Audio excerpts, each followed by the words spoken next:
Linux Out Loud is firing up our mics, connecting those headphones as we search the community for themes to expound upon. We keep the banter friendly, the conversation somewhat on topic, and have fun doing it. This week, we're down a host, but don't worry, Matt and I will talk about all the hardware. Let's get into episode 87.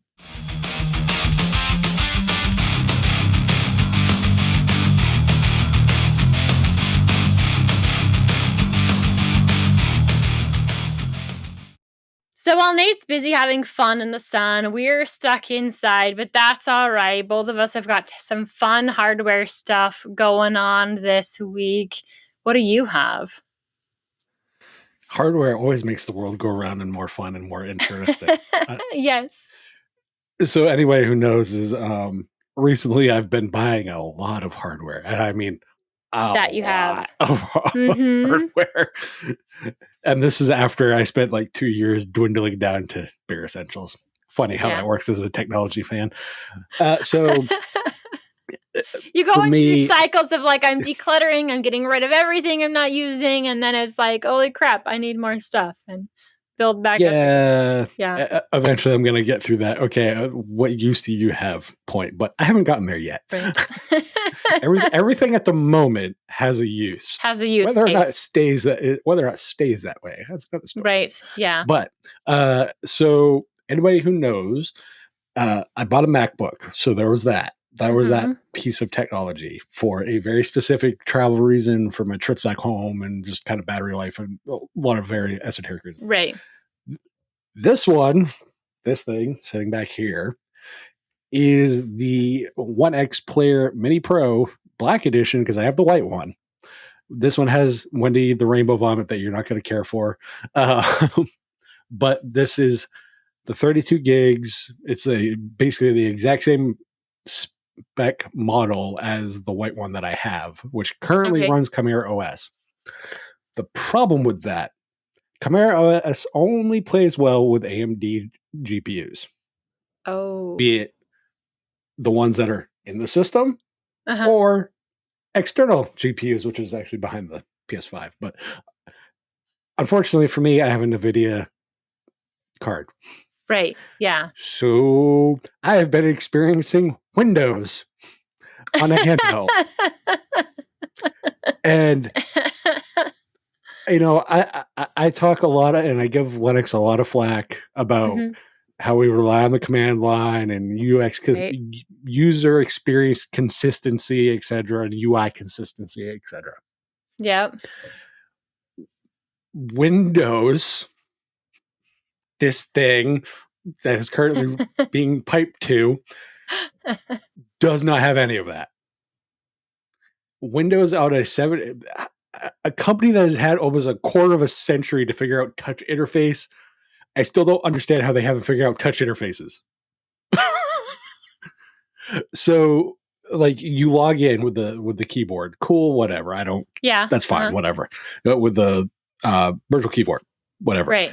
Because that's how, these are supposed to be portable gaming consoles. Essentially, that's how they're built. And it brings up the virtual keyboard, cool, whatever. Log in. That's fine. I don't care.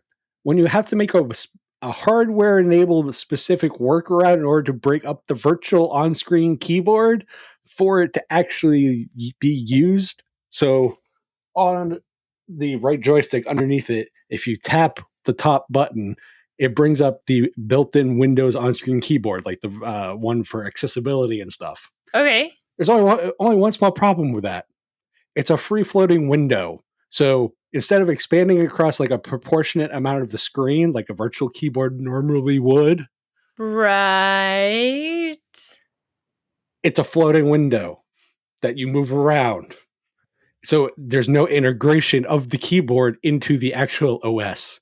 So that makes absolutely no sense to me, because Microsoft bought SwiftKey, which SwiftKey has been one of the most amazing keyboards for Android. I don't know if they have it for Apple, but one of the most amazing keyboards for Android, highly customizable, being able to choose height and all of that stuff. Accuracy on it is amazing. So it's not like, I know it's Windows and not a Google app or whatever, but like they already have something that works that they could use to help make that mobile experience better. See, and this is the slag I've given Microsoft specifically for Right. For you guys had a 25-year head start. You guys had tablet PCs, the turn around, fold them with the old like Lenovo and ThinkPad series. Right. You had UMPCs, which were the small ultra portables back in like the mid 2000s. You had netbooks. You've had 2-in-1s. You have had a whole line of Surfaces. A whole line of Surface devices. The only UI and UX that you guys could figure out was between the Zoom HD, Windows Phone 7, and the front portion of Windows 8 until you gave Windows 8 an identity crisis. Right. Yes. Yes. Which was Windows 8's biggest flaw because it wanted to be, they couldn't stick with something. So they had to try to please everybody, and you're going to please nobody. Nobody. And that's what they did with Windows 8. And when they killed it off, they kind of forgot about the smaller form factors because they abandoned the phone market. And then when they did go back to the phone market, they went with Android. Right. So, well, I mean, to be fair, I did use a Windows phone for a very short period of time. Actually, we kind of bought the Windows phone to get out of a mobile phone contract because they were like super, super cheap. So we could trade in our devices and buy these ones outright. So then we could walk over to the next place, which I don't do mobile contracts at all anymore. But we could just walk over to the next place and get a service provider that worked better for us. So really, it was that very, very short time period where I used a Windows device and the UI just wasn't my jam. But there's that. Yeah, the live tiles and all that stuff. You either love it or hate it kind of UI. I'm not going to lie. Right. It's a bunch of Windows. Ironically, Windows, they showed a bunch of different various windows. It's almost like they might have an idea of how to do window management. Here's the thing. Like, I have showed what my mobile desktop looks like before, and it's very plain. There's very, very little on it. I don't have a bunch of apps on top of it. So that kind of UI to me feels cluttered. It feels overwhelming. It's just, like I said, it's not my jam. So... No, but so my point is, like, you think with that much of a head start, though, they would figure out some type of integration. Right. You'd think, but they dropped out of the phone market for a reason. Yeah. So they still have the 2-in-1 devices that are touchscreen devices. Right. Yes. Yeah. They have a bunch of them that are specifically hardware made by Microsoft. So the fact that you still dropped the ball on that is amazingly stupid to me. Right. And then when Windows can't figure out how to manage its own windows, that's the other thing. Hello Software is fun. So I'm running Steam in big picture mode because I just don't want to deal with the headaches of Windows. So it's kind of like some of the headaches in a default bad Android skin. You just wanted to hide it to make it go away. Kind of what I've done. Unfortunately, sometimes the game, because I'm running Steam in big picture mode, Steam big picture mode overtakes the game window in Windows. So it becomes the default. So you have to actually be able to go down into the Windows taskbar and flip over to the game. Whereas in Linux, say what you want about Linux and games and all the other stuff, and it doesn't do easy anti-cheat, but for the love of God, it can figure out window management. When your product is named Windows, you are terrible at managing them. So are you saying that this experience has made you, A, like Chimera OS more, and B, made you more appreciative of the things that Linux does? So, and I want to be clear, I still have a Windows system, like an actual Windows computer, besides that, it has reinforced everything I have said and thought about since the Steam Deck came out. And I'm not saying this as a Steam Deck fanboy. I'm saying this as a UI UX person that I enjoy, for the most part, consistency. And I still call out stuff that I don't like.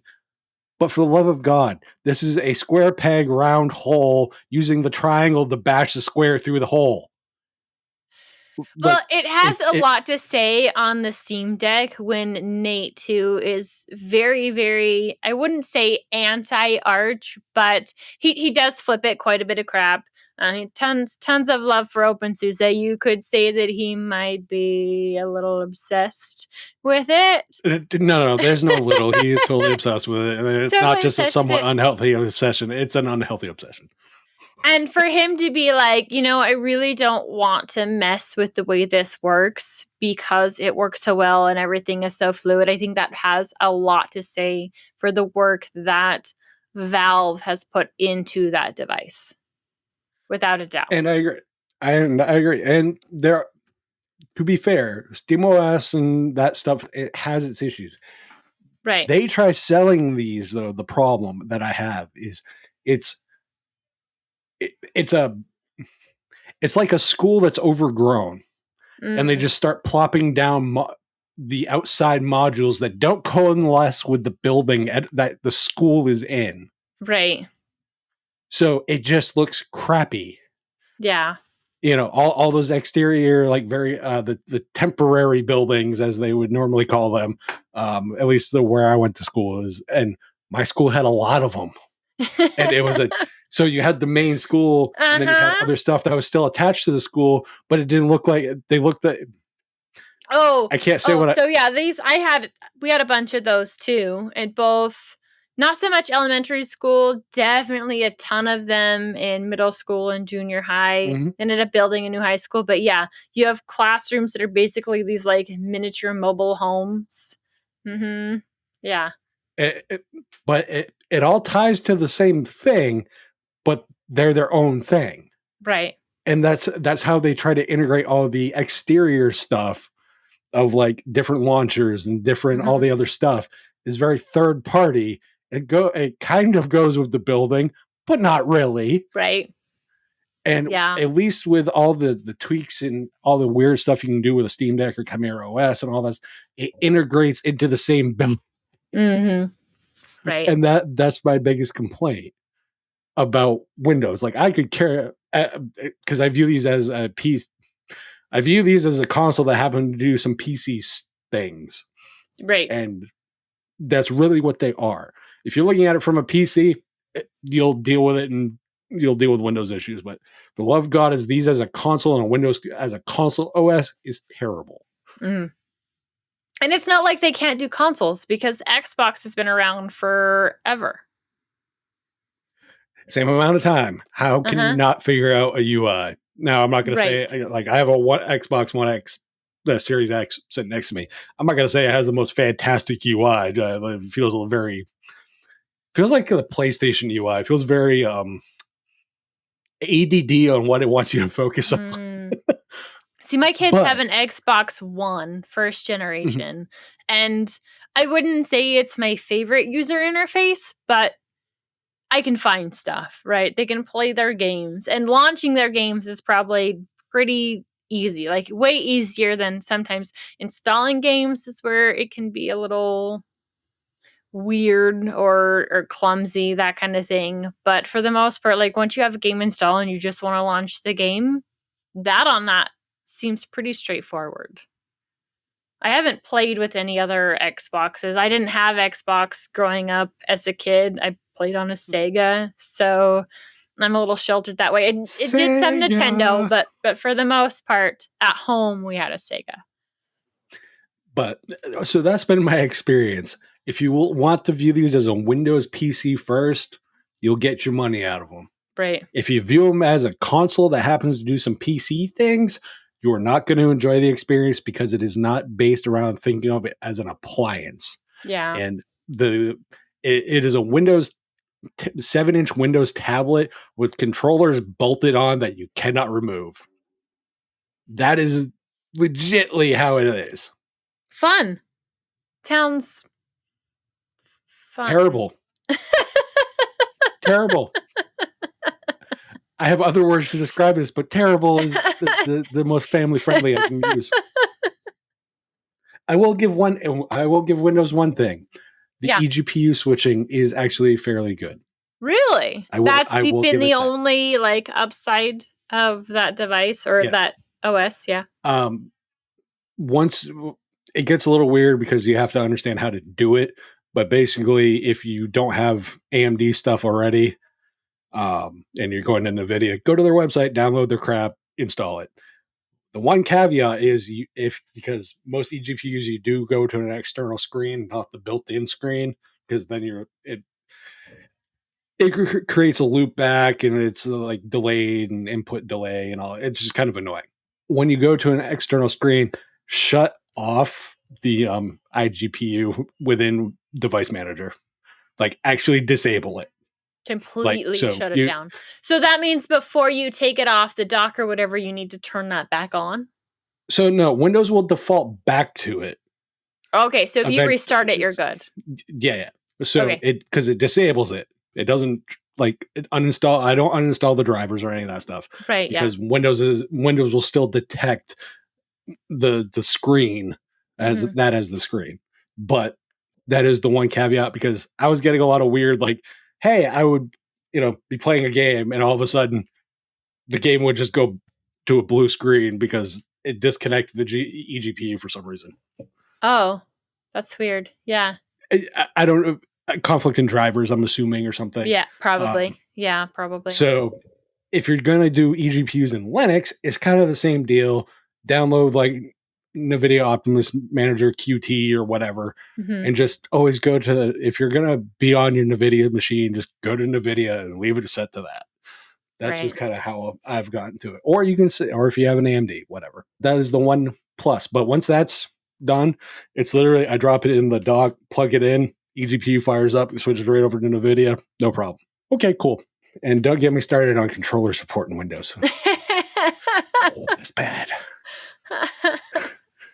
So while I've been bashing my head through Windows, apparently, you have actually been swapping out and upgrading things and new portals of viewing, apparently, as well. Yes, all the things. So I have been able to get my hands on a Gigabyte RTX 3060 Ti. This is an 8 gig card. And I did the swap. And one of the dumbest things that I did, forgetting, I don't know how I forget about how horrible NVIDIA graphics drivers are, I swapped out the card before doing a DaVinci backup. So I did lose some project files because I did end up going to complete black screen, having all kinds of issues, not being able to get back in. Fairness, though,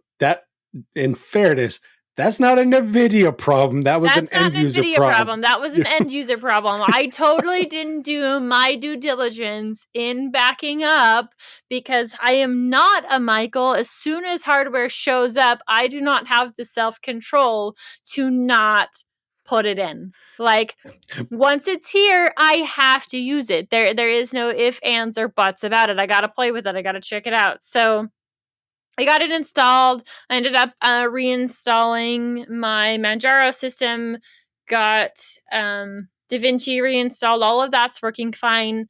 One of the biggest differences that I've noticed so far with running DaVinci on NVIDIA was that first boot was like, hey, we've got this AI stuff that DaVinci can use now. So do you want us to go through and do the check and setup for that? And I had to do that. Performance-wise, I really haven't noticed too much of a difference. It does allow me to do the H.264 and the H.265 codec now, but if I go to the dedicated click on YouTube, so it'll just export for YouTube kind of stuff, it's not sending sound with it. The first time I did it, it worked fine. And now there's absolutely zero sound when it exports that way. So I have H.264. But I can't use it on an MP4. That doesn't work. I have to drop down to an MOV, and then I can still export as an H.264, but that file size is so much larger than if I just use a .mov. I mean, gigabytes larger between the two. So I'm still playing with it. I'm still trying to figure it out. I did have before a Radeon RX 6750 XT overclocked with 12 gigabytes of RAM. So I have lost some RAM in the process of this. And I showed screenshots to you, Matt, of this running. And for the most part, as I was exporting stuff and just doing the day-to-day things, it was running fine. Of course, that was all when I had 3 1080p monitors and only one 4K monitor. And the other upgrade that happened was I took my daughter to town for art stuff. We came home with art stuff and 3 27-inch 4K monitors.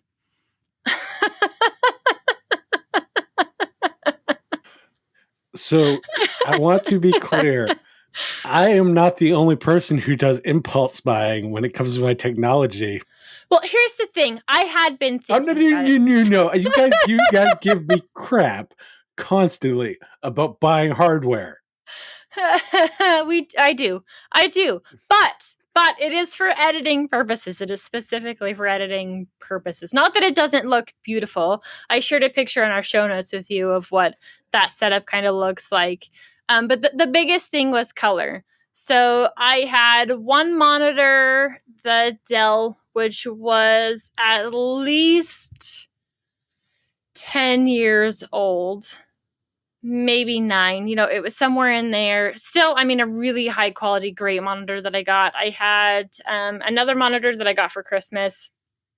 To my left, my Samsung 32-inch curved was in the center, and then I was using a TV, old TV that's also like 9, 10 years old, 10 years old, up on top. So they was doing a decent job, but I was having issues with color consistency across the thing. I was having to take my 4K monitor and make it 1080p, so I didn't have like really, really tiny stuff on the 4K, and then it goes like super big on all of the other monitors. It just helped it match. And things still looked great on my 4K monitor, even though I had it set to 1080p, but I was ready for some consistency across all of my main working monitors. And so I'd kind of been back and forth. I'd been looked at them, but the thing is, I'm actually really cheap. And so to go ahead and pull the trigger and buy them had been really, really difficult. I had walked into a local store. I had seen these monitors and they were on sale. And I was like, do I get them? Do I not get them? It was kind of back and forth. The girls and I went and played with some keyboards there and like looked at different keyboards and that kind of thing. And then I went and looked at the monitors again. I was like, forget it. Let's just go and get your art stuff because we know we need to get home. We've got other stuff to do. So we went to the art store. And while we were in the art store, I ordered them for pickup. But I just couldn't, they are 27-inch monitors, which I was really hoping to stick within the 32-inch range. But 27-inch is still a decent size. The thing that I liked about them is they were 4K, and then they had 95% of the DIC P3 color space. So I might have to drop a chart of color spaces in here, but sRGB is kind of like the smallest color space a device can say that it has. And if it doesn't have at least 100% sRGB, just don't go there. Don't even, it's not worth it. So this expands the areas in both the blues, greens, and reds in which that it can read. And they look fantastic. So, of course, I brought them home. Magneto met me at my vehicle when I got home to help unload some stuff. He opens the door and he's like, "What are these?" And I'm like, "Well, they are monitors." So wait, Magneto was near technology. Magneto was near technology and they still work. Yeah, they still work. Is he losing his touch? Maybe he actually has used these monitors so far, but I mean, he did use all the other monitors and they still work. So it kind of depends on the technology and how much he's actually touching it, I guess you could say. So I immediately, like I said, I'm not a Michael. I immediately started tearing things down, putting new monitors up. Here's the other plus side of getting these 3 monitors. The kitchen system now is back up and running again. The kids system in the living room is off of the TV and on its own monitor, which is extremely important where my younger daughter, who is in robotics, is now wanting to learn CAD more. So she's actually spent quite a bit of time on CAD since that now has a separate monitor. So instead of like looking up at the TV, trying to do CAD work, she can actually sit with a monitor directly across from her. So those two systems are, one's back up and running. The other one now has a dedicated monitor, which is nice. So now if the kids have game time, someone can be on the computer and someone can be on the Xbox at the same time, instead of that needing to be like, I want to play a game on the Xbox, so you have to wait till whoever's playing the computer game is done. It just kind of frees up gaming environments too at the same time. So I'm happy about that. We are able to retire the old TV. The TV's been mounted like since we got it, and I don't even know where the feet are. It potentially could be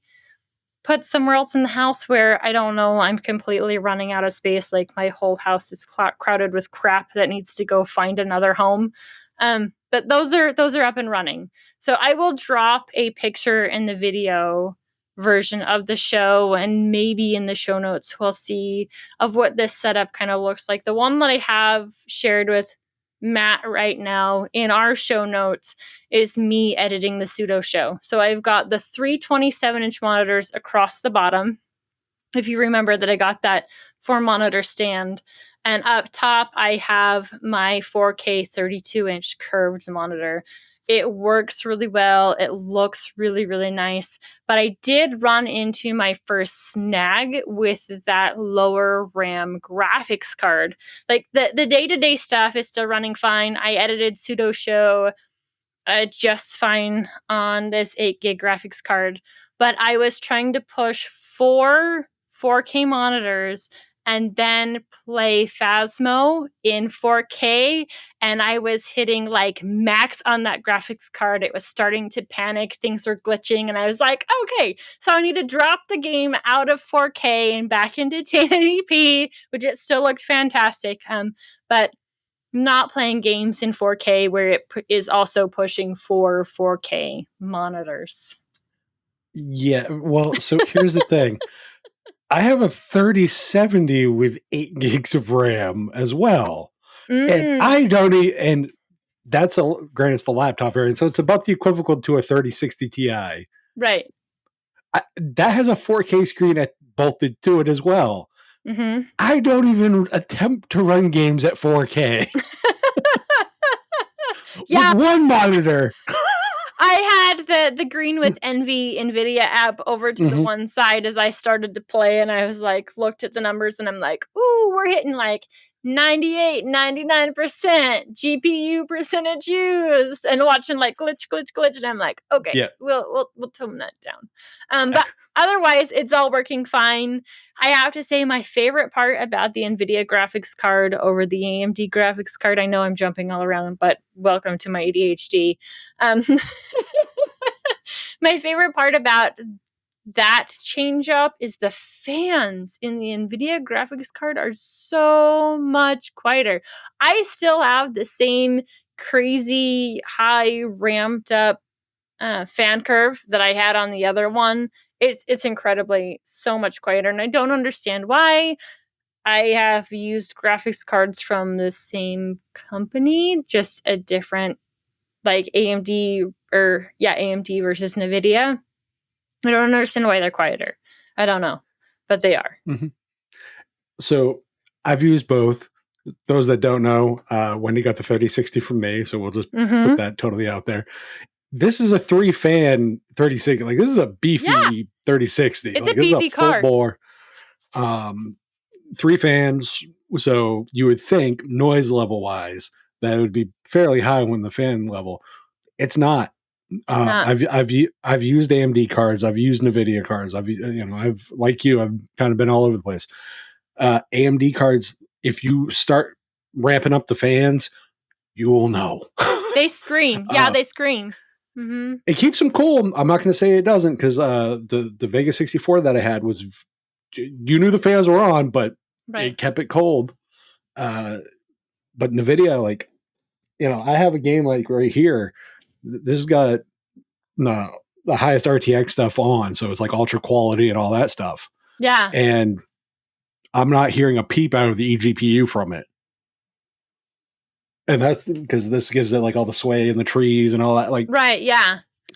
I'm not hearing a peep of complaint. And granted, it's a static menu for the most part, but still, like if that was an AMD card, I'd definitely be hearing some fan noise. Right, yeah. You turn it on, and like you said, I purposely have a higher fan curve, a more aggressive fan curve on my cards, and the AMD card that I pulled out of here, that 6750. I had like the exact same thing. It also has 3 fans on it, but it was definitely way noisier. And I don't know why. I don't know why they're one's quieter versus the other, but it just is. Yeah, it just is. So that must be taking a little getting used to, because you can hear like now you can play mom more because you don't have the fan curve to hear as much. So you can hear if the children are, doing the unchildrenly only things. problem is when they are quiet. So if I don't hear them, that's when I'm like, what's going on? What's going on? I got a story for you after the show about an incident that happened yesterday while Magneto is out of state. He's in Nevada, and I was sending him pictures. Look what? Guess what? They're your boys. I don't know. that could be very interesting. So yeah, no, like my biggest question is, because you use core control for AMD, right? For like your GPU and stuff. How are you finding core control versus Green with Envy?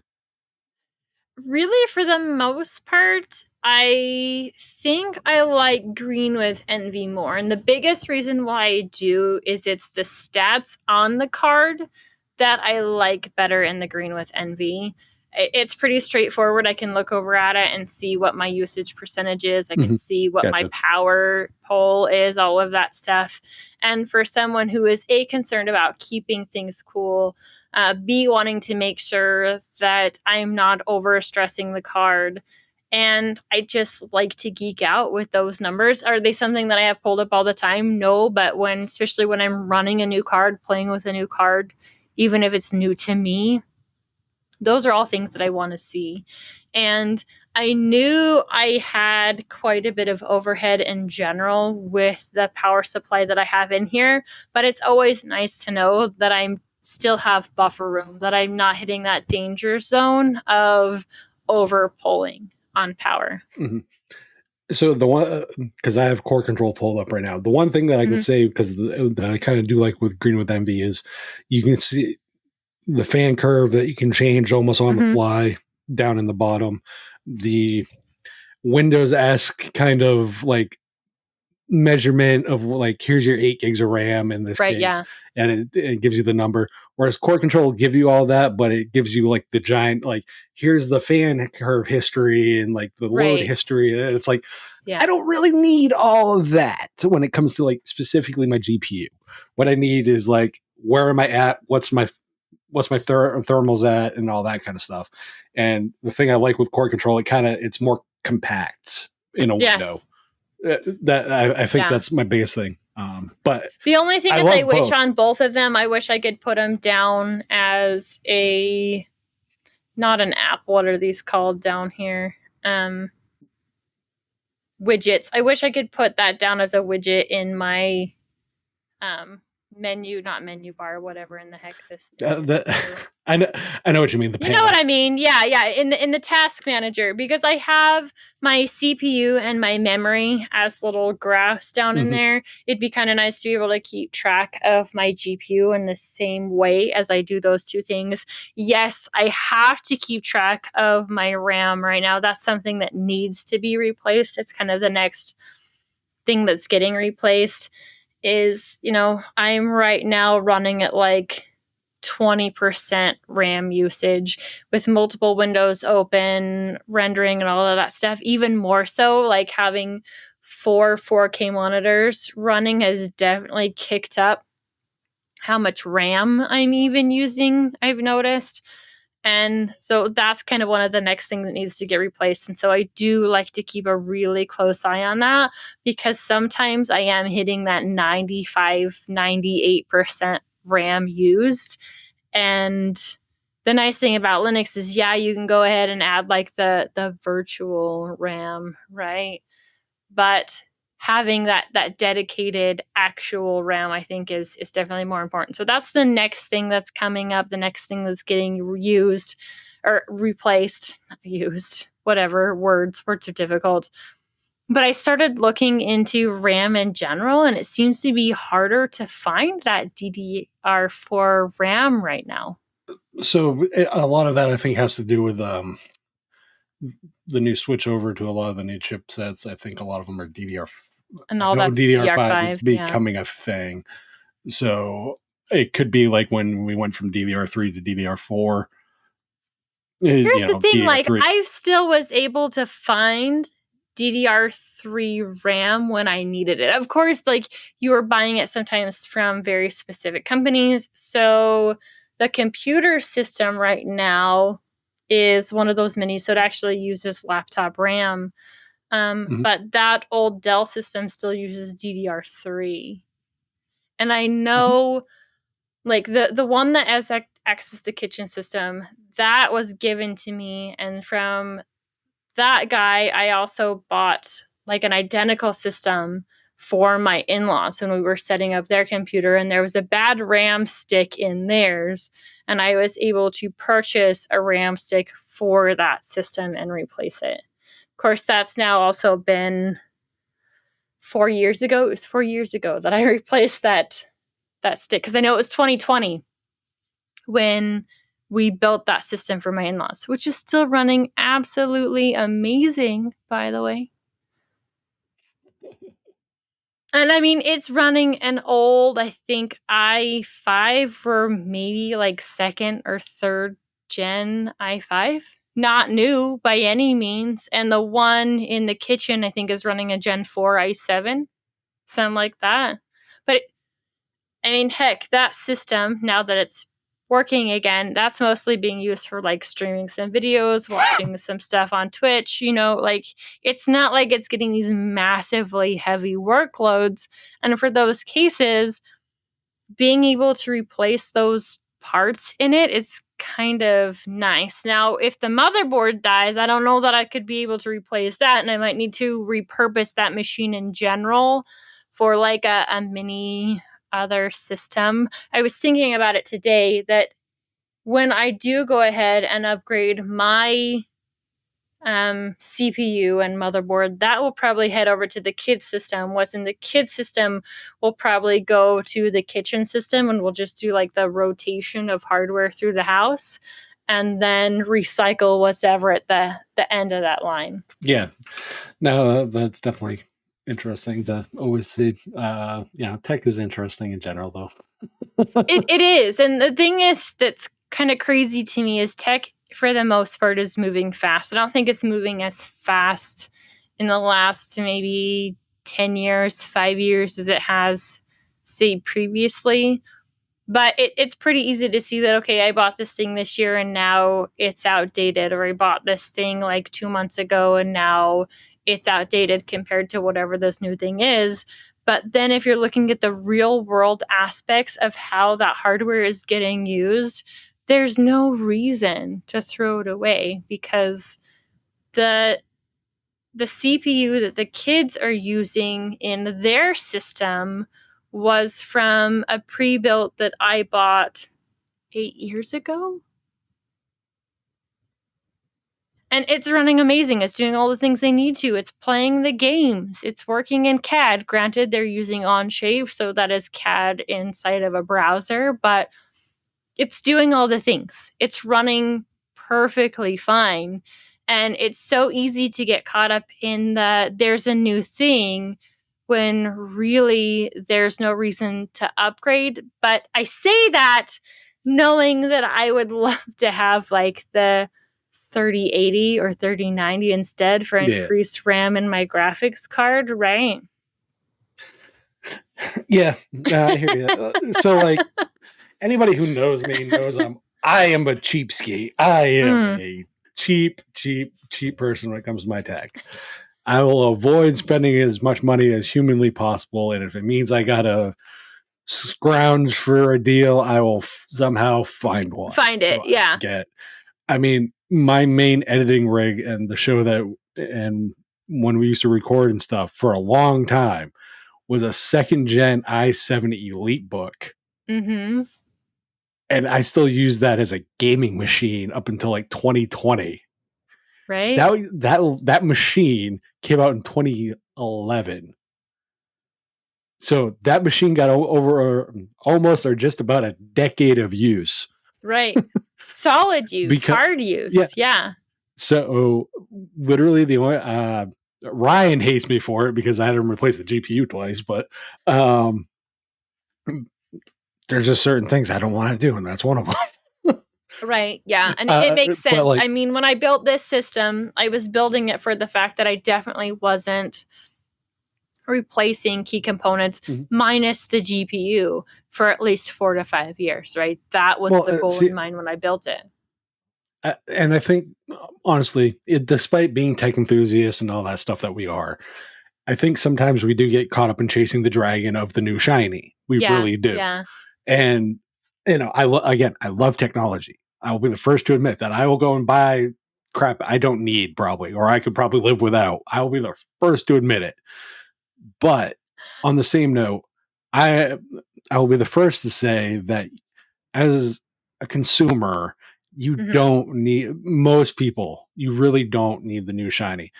Like that Elite book. I was editing 1080p. I mean, granted, it's only 1080p, but I was doing 1080p 60 on a 10-year-old system. Right. Yeah. Yeah. With an upgradable that you could upgrade the GPU up to, I think it was a Quadro M5000M, which equates to about a 1080. Yeah, something like that. And that was the nice thing about that laptop, though, is it did have an upgradable GPU, which I wish more laptops these days had, other than Framework. I know a Framework does, but it seems like all the rest of them anymore are soldered in. There is no upgrade. So you can be cheap, because I can tell you the upgrade to prolong that machine that long, the upgrades were stupid cheap. Yeah, it really didn't cost you that much on those GPU upgrades. Yeah, literally the first GPU was the equivalent of GTX 470. I'm talking old. I upgraded to essentially a GTX 760. When the support fell out of that, I upgraded to essentially a GTX 970, 980. Their mobile edition, the Quadro editions. Right. But the cards themselves, the 760 variant cost me about $35 at a time when GPUs were stupid expensive. Yeah. Right. And then the 960 was about $70, or the 970, 80, whatever, was about $70. Yeah, not bad. Not bad at all. To keep a machine going that it had max RAM, it had a 4-core 8-thread processor. For those that know what I mean when I say this, it had a dream color screen. So it was a 17.3 inch dream color screen, which sRGB and all the other fun stuff, 100% color accurate, and Blu-ray burner and all the jazz that you would want. All that stuff. So granted, you weren't running with motion graphics on this machine, so but that does make a difference as far as editing goes. It does, but it was a content creator. So if you were doing still frame color correction, or if you were doing color correction like in Resolve on a video, you start with that normal first frame of where you're looking to color correct. So for me, that was the important stuff. That's the stuff that I cared about. So, and that was not, so I think sometimes we do get caught up in chasing the dragon for the new shiny, though, which, as much as we love it, we also sometimes get a little caught up in it. And be the first. There is a time and place to upgrade. It's just you can get so much more life out of existing hardware that you own or buying used. They bought a lot of stuff used over the years for a steeper discount. And I know I'm kind of looking at, when I do jump to a higher tiered NVIDIA card, I'm potentially going the new or the refurbished market. The downside for me is it's still baffles me how expensive some of those cards are. Like, absolutely ridiculously expensive. $1,400, $1,500. Yeah. Right? Which is extremely frustrating because I will not pay those prices. Won't do it. Plain and simple. That's not happening. And you shouldn't. I mean, the only reason, like, I have the 460, the only reason is because I knew about the bandwidth limitations on eGPU. You're going to lose anywhere between 15 to 25% of the overall performance because there's a 40 gigabit limit through that cable. Yeah. To the external. So I have 28-bit interface, so it's a slower bit interface, but I have more VRAM, and more games are requiring more than 8 gigs of VRAM. Yeah. And that's really what it was for me. So, and nice little perks, yeah, sure, like frame generation and DLSS and all that stuff's cool, but that's not why I bought it. The $450 or $350 after some deals that I found that I spent on it still gags me when I buy it, that kind of thing.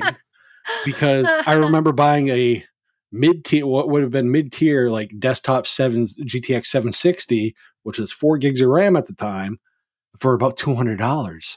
And that was like middle of the line. Mm-hmm. Now middle of the line is $600, $700. Yeah. And top tier, you're looking at $1,700 to $2,000. Yeah. Absolutely ridiculous. But you're not done with the Mac game. You've got a Pocket macOS. Like, I kind of feel anymore that you're playing so much with the Mac stuff. What's up with this? So I promote open source stuff that fixes problems with macOS. Oh, this fixes a problem with a macOS. So no, I believe it's called Pock, which is the actual name. I believe the actual enunciation of the name or the app. It takes essentially the touch bar on the older Macs that have the touch bar, because that's the Mac I have, which has the capacitive touch bar screen thing, right? Yeah, as opposed to the function keys. This lets you customize the fun out of it however you want. Oh, wow. It's open source. Nice. Totally free. You can donate, or you can crypto it if you want, however you want. It's all up on GitHub. They make the actual touch bar on old, I believe from like 2016 to like 2019 MacBooks, actually useful. So what I use it for personally is I'm a dock person. Like when it comes to like installing Garuda as an example, that's my preferred distro. Dock all the time. That I'm a dock person, top to bottom. That's the first thing I get rid of. So in fairness, some of that has to do with me being a longtime Unity user. So that's just that would make sense. That workflow would be very comfortable. Yes, definitely. That's just how my brain works, or it doesn't work depending on how you want to look at it. But the way macOS operates with the dock is super kind of annoying. And it just takes up unwanted rails. It's kind of like if I'm in Windows, I always auto hide the Windows taskbar because it annoys me when it doesn't overlap window. Like it just sits there. Kind of what macOS does by default. So in order to change that behavior, I've literally taken that whole dock and shifted it down to the touch bar. Ooh, so now, nice. So now my dock is actually the touch bar. Heck yeah. I can poke, hence the name, at the applications and have that be my launcher for the applications and manage those windows and active windows like the dock would, just not on the screen. I'm looking at the name, and I'm glad you're saying that because I would pronounce it Pock, Pock. I'd pronounce it Pock. So that's how I'm enunciating it. We could all be saying it wrong. I don't know, but It is a fantastic app because you can customize it with you can set up your own how you want to do it. Yeah. So if you want to different volume controls, function controls, add weather widgets, like insert whatever you want. And it's downloadable for macOS. Now, again, yes, I know I'm showing some macOS love on a Linux podcast. I've already talked about Windows for about 20 minutes on a podcast that's supposed to be about Linux. Might as well, right? I mean, this has an open source link though, right? Yeah. So there you go. So that is why I liked this particular app, because it's open source and all the fun stuff, and it actually makes the touch bar useful, something Apple was never able to do. Yeah, which is probably why they stopped carrying it. I don't know. I've never played with a MacBook that has the touch bar, so it's not something that I've ran into, but I like the idea of being able to, if you've got it, customizing it and making it more useful for your workflow and your needs and the stuff that you need to access. Definitely. So think the best way to equate it to Linux is think of it as one punch shortcuts. So take the function row that you would normally generically goes unused most of the time in Linux for the most part for most users, and view those as each single one of those as an application launcher for a specified app. That's what that does. And that to me, and there's no keyboard combinations or anything. It's literally, I see the example. I see the Vivaldi icon. I click Vivaldi. It opens Vivaldi. And there you go. You got it. I click the icon again. It minimizes Vivaldi. And the dock is not taking up useless space at the bottom. Right. You have full access to your screen and all of the pixels on it. Yes. Mm-hmm. So that is my pick. Again, I know Mac stuff and Windows stuff on a Linux podcast, but why not? Open source, all the same. Well, open source on the Mac part, right? Not necessarily the Windows, but was more like, these are the things I'm frustrated with that Valve got right. Yes, definitely. Mm-hmm. And it's a lot more than Microsoft will ever get right. But speaking of open source things, Wendy, you got a lot of different open source things going on, mostly for your caffeine addiction. So what kind of got me started down this additional caffeine addiction, and I will say that I'm definitely a bit of a coffee snob. I like well-roasted coffee. I like coffee well-roasted brew. It's kind of like beers and wines and stuff. There's a science that can go into making a really quality product with really nice taste. And I like those little differences. And that can be the science between having the temperature right, the proper grounds to water ratio, all kinds of stuff. Like, I self-medicate with caffeine, but at the same time, like, I enjoy the experience of coffee from the brewing process and the drinking process. So we need a new coffee pot because, as we've been talking about old technology, our current coffee pot is at minimum 12 years old. It has had a few stints of times off where I've gotten coffee pots. They've worked for about 2 years and then they died. We pull out the trusty Cuisinart once again and it's back on the counter doing the job. And it makes a decent cup of coffee. And it's now to the point that it's really, really old. Buttons aren't working properly. So if you want to make a full pot, you have to hit the 4-cup button because that's the only way to make a full pot. And you have to turn the grinder off on it because we don't grind from that. We actually have a separate grinder in which we use for our beans. And I've just been on this hunt for a new drip coffee pot. And in the process, I was like, we're probably spending too much money in general at the coffee shop with all of the time we're spending out of the house, running back and forth to the robotics and co-op and all this other stuff. And I was like, I've got a mocha pot, but my mocha pot handle's broken. It's the second one that I've had, and I snapped those plastic buggers off within the first 6 months. They heat and cool, and I end up breaking them. So the one I've had for a while has the handle broke off of it. I was like, I'd really like to be making a true espresso at home. And so I went down the road of trying to find an espresso machine. And I think espresso machines are harder to find than good quality coffee pots because the expense for them is just so much more.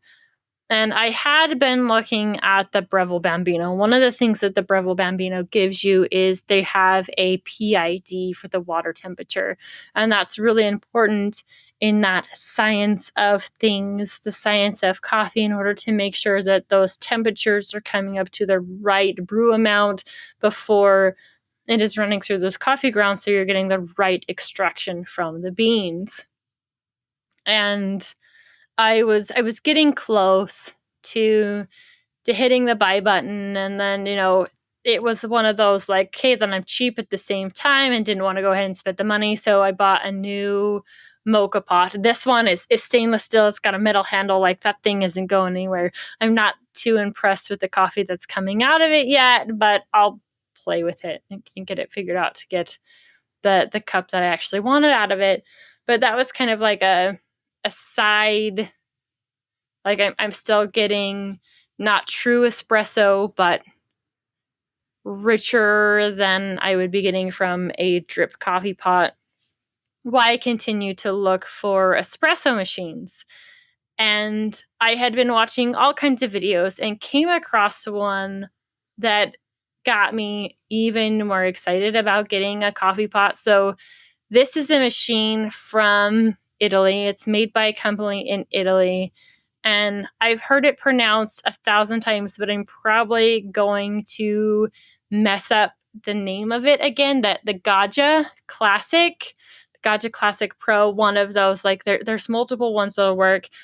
But there is a whole open source modding community around the Gaggia Pro, Gaggia Classic series, which is so incredibly cool. So this video that I found that's definitely linked in the show notes, he goes through and talks about how you can do it from the ground if you want, like buy all the bits and pieces, follow the instructions, flash the firmware, and you're taking a machine that, yes, it's still an expensive machine, but it's very, very solidly built. It's using metal parts that are replaceable. Like, they are built to last. They are built to last you a really, really long time with replacement parts. And then you can take this additional software and add that PID process, add customizations for how long and how much pressure and all of this stuff through it. The guy who came up with the idea did not want this to be a money-making thing, but he saw that some people were offering like those pre-built kits, and there's some that are approved.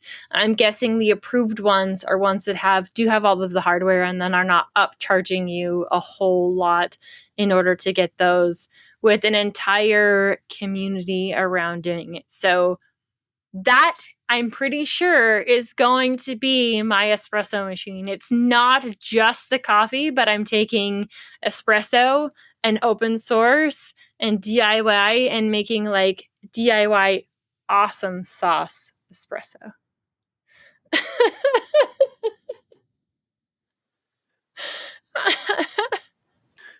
Calling you a coffee snob would probably be an understatement at this point. Yeah, I would definitely. So, like, I'm so picky even about my drip coffee. I'm very picky about my drip coffee. Yeah, and it's not like I don't understand that other people in their house, their coffee pot is their coffee, and for them it's like you're just pouring a cup to wake up. But yeah, I'm like, ooh, that tastes gross. It's watery. It's, burnt. Burnt coffee is the worst. If I could literally get a direct drip, IV drip of caffeine into my veins, I would be totally fine and bypass the IV. I would totally bypass the coffee or the energy drinks at this point, because that is the only way I function at this point. Yeah. And to me, it's definitely still all about the experience, the flavors that's coming out in the coffee. The way you'll have, and of course I've got like glass of wine that I've been sipping on as we do the show. But, it's the same thing, the smell, the grapes, where they come from, how it was made. Like, I love that experience with coffee as well. And then to find something that I can take two different sides of my geekiness and bring them together is just incredibly awesome. I mean, it'll give you something to do with more things as far as, you're already doing a lot of open source stuff with like 3D printing and everything else. So, Wendy, when can we expect you to buy said coffee pot so you can do 3D printing to DIY things for said coffee pot? It'll probably be just a little bit. I've made some very large purchases recently, as we have talked about. So I need to got back up on some other stuff. The coffee pot itself is going to be the largest expense.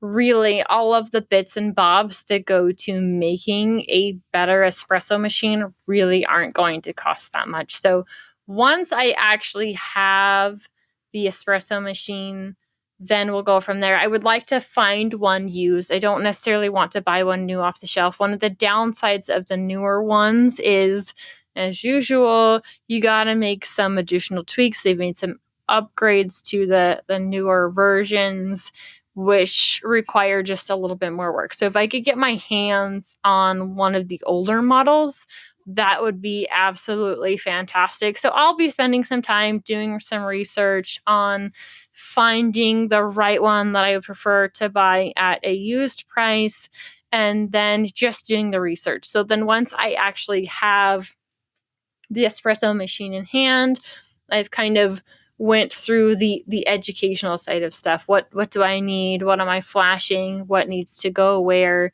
So that I would love to make, some espresso from it right out of the box, and then, see what that tastes like as I make those changes and I'm able to play with it, have some settings specifically for my beans, for the grind size and all of that stuff as we go along. So be expecting to hear more about espresso machines as we go through future versions of the show. Robotics has kind of come down to a slowdown as we're hitting that spring and summer season.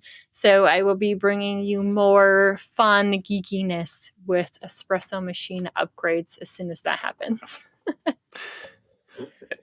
So are you going to, here's the real question, is it going to run Linux? Just to annoy me? Essentially it does. Yes, I think that the open source firmware software that they're using on this is Linux based. So what you tell Magneto is, Magneto, it's going to be like distro hopping for the PC all over again, just on your coffee. Every once in a while, when we go on like a day or something like that, then he will pick up a latte. He usually has me order it because he also likes the 2 extra shots in his, and so he's like, you know what I like, just order it. I'm not saying that list of mumbo jumbo that you guys use when ordering espresso at the coffee shop. So I don't know how much he'd actually be handling the machine. For him, would usually be just a drip coffee and out the door kind of deal. So we'll see. We'll see if Magneto wants to pull espressos after the fact. Or how frustrated he will get because you decided to change the firmware on the thing or something. I mean, for the most part, it's pretty straightforward. Once it's done, I don't know that there'll be too much as far as upgrades go. I know one of the cool upgrades that you can do to this is you can actually add a scale to where your espresso's coming out, so you can pull shots by weight. Oh, that's cool. Yeah. I mean, it's amazing all the things that can go into this. So you're basically upgrading it to like the really expensive $5,000 machines for $50 to $100, depending on whether you're going the full DIY route or you're using one of the pre-built kits. Like, you're magnifying immensely the amount of things and the amount of quality that you can get from the same espresso machine, at the same time having a base that you can keep for a very, very long time because all those parts are replaceable. Now it's your turn to toss in your 2 cents on today's topics. Hit the Discourse forum, drop us a line under this video, or contact us by visiting tuxdigital.com/contact. If you'd like to hang out with us on our preferred social media, see the links in the show description, or find other great shows like Fit and Fueled, Destination Linux, Linux Saloon, and so much more at tuxdigital.com. Show off your love for your favorite podcasts and shows by visiting the Tux Digital merch store. Grab yourself some awesome swag, like the Gamer-Centric I Paused My Game to Be Here shirt. Matt paused his game, but we can still see that it's off to the side for him. Or join hashtag Team Wendy with some sinister Wendy swag, which was live.